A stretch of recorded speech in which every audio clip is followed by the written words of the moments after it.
Hi, I'm Beverly Jacobson. I'm an Air Force wife and I'm a homeschooling mama to nine biological kids ranging in age from 3 to 19 years old. And we have settled down in Colorado, and this is my story. So my Young Living journey began in 2015. Honestly, I was sick and tired of our big family being sick and tired, and so I got our kit early that year, hoping to do something to combat just all the seemingly chronic sicknesses that we were having. At the time, I was early pregnant with our 8th child, and I did not know until the end of that year that I was going to need our Young Living kit, not only for physical wellness, which, don't get me wrong, that was amazing. We had lots of wonderful stories related to that. But believe it or not, after my 8th child was born, I had my first experience with postpartum depression. This was entirely new to me because, I'd had the crying in the shower after being up all night trying to nurse the baby kind of thing before, but this was a different level. So my friend who introduced me to Young Living reminded me that, hey, I had oils, and actually they were good for more than just our physical health. And honestly, that was a new concept to me. I did do some research, but I also took her word for it because I needed some help, and I started intentionally applying them, putting them on my body, in my body, diffusing, and just kind of came up with a daily protocol that really helped me through a difficult, dark time. Well, that was kind of small potatoes compared to what was coming next. And I'm just here to say that the Lord gifted me with our Young Living starter kit at a time when, first of all, I had no idea I was going to experience that with our 8th child, but I didn't even know there was more to the story. So about a year after that, postpartum stuff that I went through, I was struggling again. I had just come to terms with the fact that we were in fact having a 9th child, and I was not really okay with that. I thought our family was complete with 8, and so the Lord and I had wrestled through that together. And just when I had come to a place of acceptance that we were having another baby, and I was okay with that, I got a call from my doctor. And the child, I heard that there was an elevated risk that the child I was carrying had a condition known as Edwards syndrome, or trisomy 18. I had never heard of this condition before. I had no idea what it was. And so I did probably the worst thing I could do. I started to Google because I wanted to know what we were up against. And according to what I was learning at the time, this child was pretty much doomed. We were going to bury her if she made it to birth, or she would probably pass away in utero. So the remainder of that pregnancy, I was 18 weeks pregnant when we got the diagnosis, was a very difficult time. I didn't know it at the time, but our teenagers were struggling too, and that didn't come out until later because I was in survival mode. It was a really, really rough time for our family. Well, we made it to her due date. We made it beyond. She lived. She was born in February 2017, and I spent the next year pretty much living in terror because the statistics say that only 5 to 10% of these children make it to their first birthday.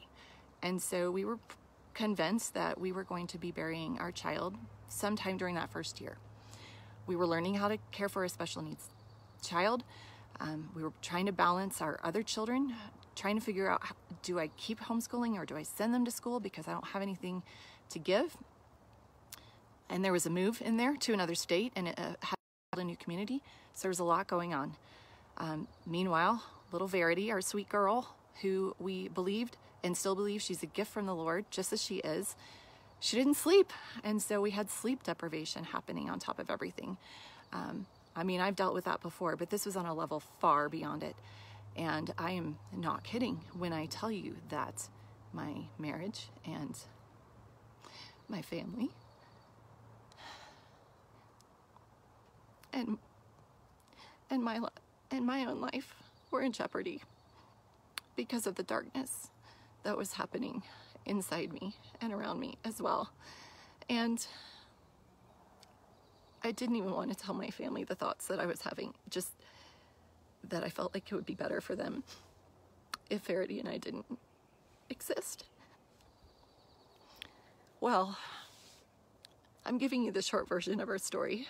And so we need to fast forward to the fact that she's over 3 years old now, and she's living her best life. Clearly, I am still here. My family's intact, my marriage is intact.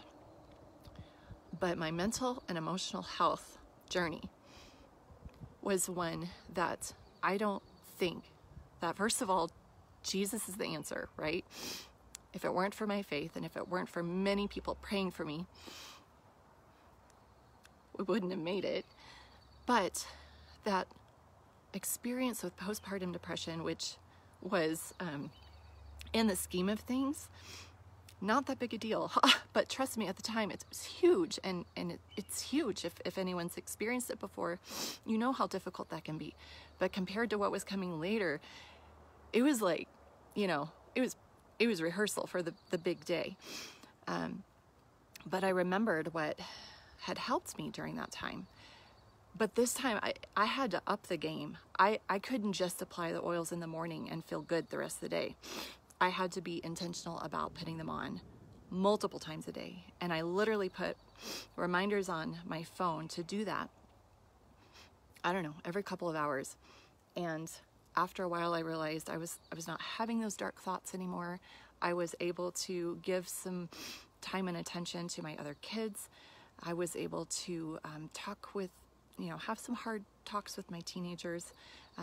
They have their own story. My husband has his own story. There's a lot more I could say, but this is a freedom in fiber. So I wanted to give you the short version, but I am so thankful that the Lord brought Young Living into our lives at a time when I had a little bit of mental capacity to learn about it, to figure out how to use these tools that He had given us, and to have it ready when I was at my lowest, when my family was at their lowest, walking through a really difficult, dark time, in order to bring us freedom, mental and emotional freedom. I will be forever grateful that He gave us these tools. I'm thankful for the people that walked alongside us during that journey, and a lot of people who prayed for us and really just had no idea what was really happening. So if I can just get on a soapbox and say, if you have friends that are going through some difficult times, please reach out to them, because they're not going to reach out to you. They can't do it. You have to be willing to step into their lives and be willing to walk some hard paths with them. All right. Listening. Have a great day.